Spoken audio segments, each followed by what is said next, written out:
Posh.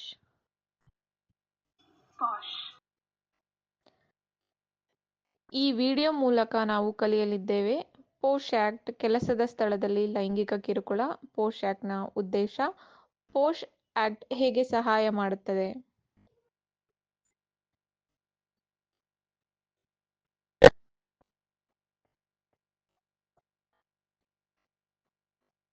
ನಮಸ್ತೆ, ನನ್ನ ಹೆಸರು ಪುಷ್ಪ. ನಾನು ನಿಮಗೆ ಪೋಶ್ ವಿಡಿಯೋ ಬಗ್ಗೆ ಮಾರ್ಗದರ್ಶನ ನೀಡುತ್ತೇನೆ. ಮೊದಲು ಪೋಶ್ ಏನೆಂದು ಅರ್ಥ ಮಾಡಿಕೊಳ್ಳೋಣ. ಭಾರತ ಸರ್ಕಾರವು ಕೆಲಸದ ಸ್ಥಳದಲ್ಲಿ ಮಹಿಳೆಯರ ಲೈಂಗಿಕ ಕಿರುಕುಳ ತಡೆಗಟ್ಟಲು ಕಾಯ್ದೆ ರೂಪಿಸಿದೆ. ಇದು ಉದ್ಯೋಗಿಗಳಿಗೆ ಕೆಲಸದ ವಾತಾವರಣ ಸುರಕ್ಷಿತಗೊಳಿಸುವಂತಹ ಉದ್ದೇಶ ಹೊಂದಿದೆ. ಇದರರ್ಥ ಯಾವುದೇ ಲೈಂಗಿಕ ದೌರ್ಜನ್ಯ ಘಟನೆಗಳನ್ನು ತಡೆಗಟ್ಟುವುದು ಮತ್ತು ನಿಷೇಧಿಸುವುದು ಹಾಗೂ ಪರಿಹಾರವನ್ನು ನೀಡುವುದು ಉದ್ಯೋಗದಾತನ ಜವಾಬ್ದಾರಿಯಾಗಿರುತ್ತದೆ. ಲೈಂಗಿಕ ದುರ್ಘಟನೆಯ ಉದಾಹರಣೆಗಳು: ಅನುಚಿತ ಸ್ಪರ್ಶ, ಪೋರ್ನೋಗ್ರಫಿಯನ್ನು ಹಂಚಿಕೊಳ್ಳುವುದು, ಲೈಂಗಿಕ ರೀತಿಯ ಟೀಕೆಗಳು, ಲೈಂಗಿಕ ಅನುಕೂಲಕ್ಕಾಗಿ ಬಳಸಿಕೊಳ್ಳುವುದು. ನಿಜ ಜೀವನದ ಸನ್ನಿವೇಶಗಳ ಮೂಲಕ ಲೈಂಗಿಕ ಕಿರುಕುಳ ಏನೆಂದು ಅರ್ಥ ಮಾಡಿಕೊಳ್ಳೋಣ. ನಮ್ಮ ಏರಿಯಾ ಫೆಸಿಲಿಟೇಟರ್ ಶಾಂತ ನಮ್ಮ ಫೀಲ್ಡ್ ಕೋಆರ್ಡಿನೇಟರ್ನನ್ನು ಭೇಟಿಯಾಗಿದ್ದಾರೆ. ನಮ್ಮ ಎಫ್ಸಿಯನ್ನು ತನ್ನ ವಾಹನದಲ್ಲಿ ಬೇರೆ ಹಳ್ಳಿಯ ಶಾಲೆಗೆ ಕರೆದುಕೊಂಡು ಹೋಗುತ್ತಿದ್ದರು. ವಾಹನದಲ್ಲಿರುವಾಗ ನಮ್ಮ ಕೋಆರ್ಡಿನೇಟರ್ ಶಾಂತಾಳನ್ನು ಸ್ಪರ್ಶಿಸಲು ಪ್ರಾರಂಭಿಸುತ್ತಾರೆ. ಶಾಂತಾಳಿಗೆ ಅನುಚಿತ ಸ್ಪರ್ಶ ಎನಿಸಿ ಅದನ್ನು ನಿಲ್ಲಿಸಲು ಕೇಳಿಕೊಳ್ಳುತ್ತಾಳೆ.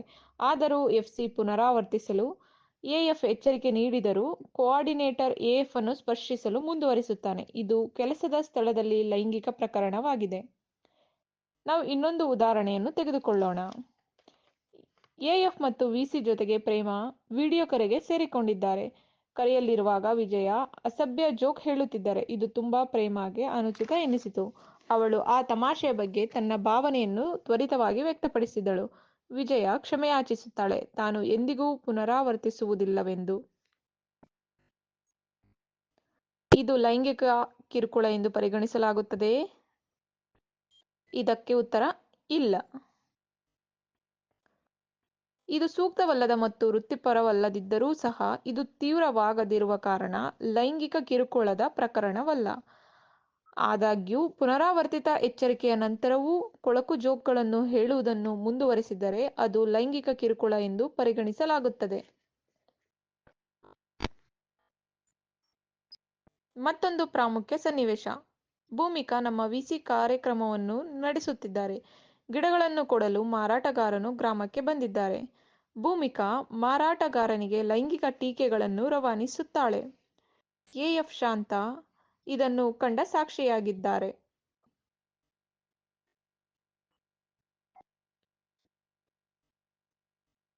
ತನ್ನ ನಡವಳಿಕೆಯ ಬಗ್ಗೆ ಮಾರಾಟಗಾರನು ಭೂಮಿಕಾಗೆ ಮೊದಲೇ ಎಚ್ಚರಿಕೆ ನೀಡಿದ್ದನು ಎಂದು ಶಾಂತ ನೆನಪಿಸಿಕೊಂಡಳು. ಶಾಂತ ಈ ಘಟನೆಯನ್ನು ವರದಿ ಮಾಡಬೇಕೇ? ಉತ್ತರ ಹೌದು. ಲೈಂಗಿಕ ಕಿರುಕುಳದ ಕೃತ್ಯವನ್ನು ಕಂಡ ಯಾರಾದರೂ ಸಮಸ್ಯೆಯನ್ನು ವರದಿ ಮಾಡಬಹುದು. ಆದರೆ ಶಾಂತ ದೂರು ದಾಖಲಿಸುವ ಮುನ್ನ ಸಮಸ್ಯೆಗೊಳಗಾದ ವ್ಯಕ್ತಿಯಿಂದ ಒಪ್ಪಿಗೆ ಪಡೆಯಬೇಕು ಅಥವಾ ಆ ವ್ಯಕ್ತಿ ದೂರು ದಾಖಲಿಸಲು ಹೇಳಬಹುದು. ಲೈಂಗಿಕ ಕಿರುಕುಳದ ಮತ್ತೊಂದು ಉದಾಹರಣೆಯನ್ನು ಮುಂದಿನ ವಿಭಾಗದಲ್ಲಿ ನೋಡೋಣ.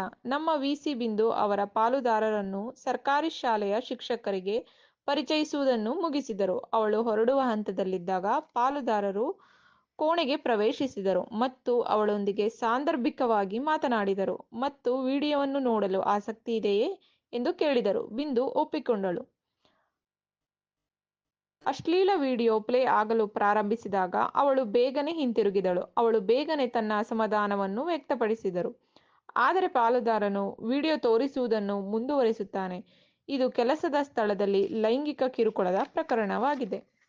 ಲೈಂಗಿಕ ಕಿರುಕುಳವು ಉದ್ಯೋಗಿಗಳು, ಗ್ರಾಹಕರು, ಪಾಲುದಾರರು ಮತ್ತು ದಾನಿಗಳ ನಡುವೆ ಲಿಂಗವನ್ನು ಲೆಕ್ಕಿಸದೆ ದೂರು ನೀಡಬಹುದು.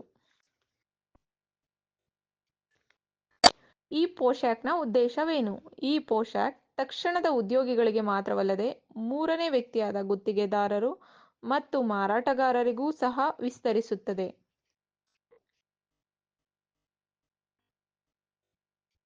ಕಿರುಕುಳದ ಅರ್ಥವೇನು? ಕಿರುಕುಳ ನೀಡುವವನು ಇನ್ನೊಬ್ಬ ವ್ಯಕ್ತಿಯನ್ನು ಬೆದರಿಸುವುದು ಅಥವಾ ತೊಂದರೆ ಕೊಡುವುದು. ಕಿರುಕುಳ ನೀಡುವವನು ನಿಮ್ಮ ಉದ್ಯೋಗದ ಭಾಗವಾಗಿ ಅಥವಾ ನೀವು ಕೆಲಸ ಮಾಡುವಂತಹ ಸ್ಥಳದಲ್ಲಾಗಿರಬಹುದು ಅಥವಾ ಒಪ್ಪಂದ ಮಾಡಿಕೊಂಡಿರುವ ಯಾರಾದರೂ ಆಗಿರಬಹುದು. ನೊಂದ ವ್ಯಕ್ತಿ ಯಾರು?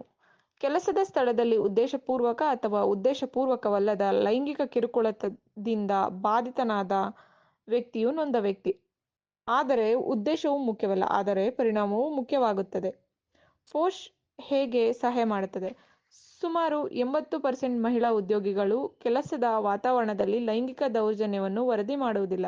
ಈ ಕಾಯ್ದೆ ಉದ್ಯೋಗಿಗಳಿಗೆ ತಮ್ಮ ಕಳವಳವನ್ನು ವ್ಯಕ್ತಪಡಿಸಲು ಮತ್ತು ಕೆಲಸದ ವಾತಾವರಣದಲ್ಲಿ ಲೈಂಗಿಕ ದುರ್ಘಟನೆ ತಡೆಯಲು ಸಹಾಯ ಮಾಡುತ್ತದೆ.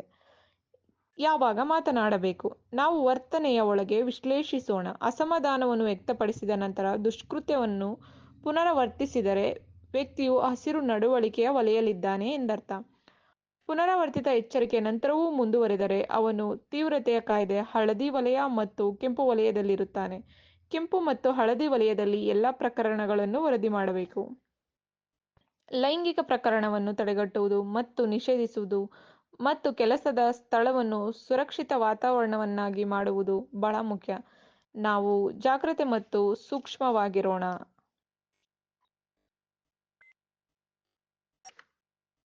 ಲೈಂಗಿಕ ಕಿರುಕುಳ ಪ್ರಕರಣಗಳನ್ನು ತಡೆಗಟ್ಟಲು ಅಥವಾ ದೂರು ಮಾಡಲು ವಾಟ್ಸಾಪ್ನಲ್ಲಿ ಕೈಬರೆದ ದೂರಿನ ಚಿತ್ರವನ್ನು ಹಂಚಿಕೊಳ್ಳಬಹುದು. ಅಥವಾ ನೀವು ಅವರಿಗೆ ಈ ಕೆಳಗಿನ ಮೇಲ್ಗೆ ಇಮೇಲ್ ಕಳುಹಿಸಬಹುದು. ಅಥವಾ ನೀವು ಕೆಳಗೆ ಇರುವ ಸಂಖ್ಯೆಗಳಿಗೂ ಕರೆ ಮಾಡಬಹುದು. ನೊಂದ ಉದ್ಯೋಗಿಯು ಘಟನೆಯ ಸಮಯದಿಂದ 90 ದಿನಗಳಲ್ಲಿ ದೂರು ನೀಡಬಹುದು.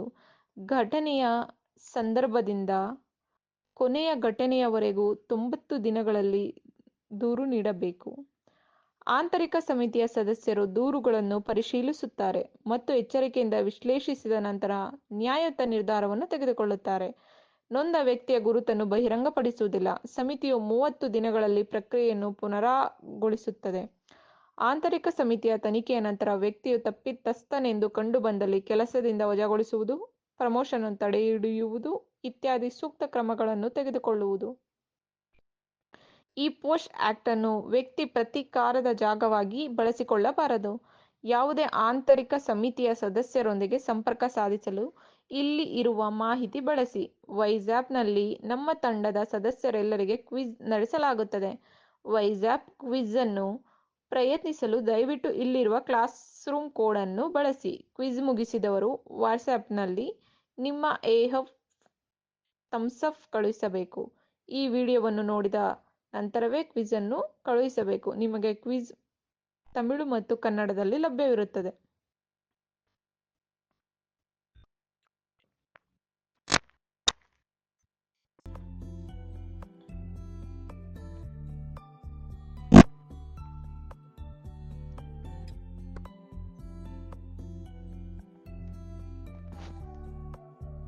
ನೀವು ಮೊದಲನೇ ಕ್ವಿಜ್ನಲ್ಲಿ ವಿಫಲವಾಗಿದ್ದರೆ ಎರಡನೇ ಬಾರಿ ಕ್ವಿಜ್ ಅನ್ನು ಪ್ರಯತ್ನಿಸಬೇಕು.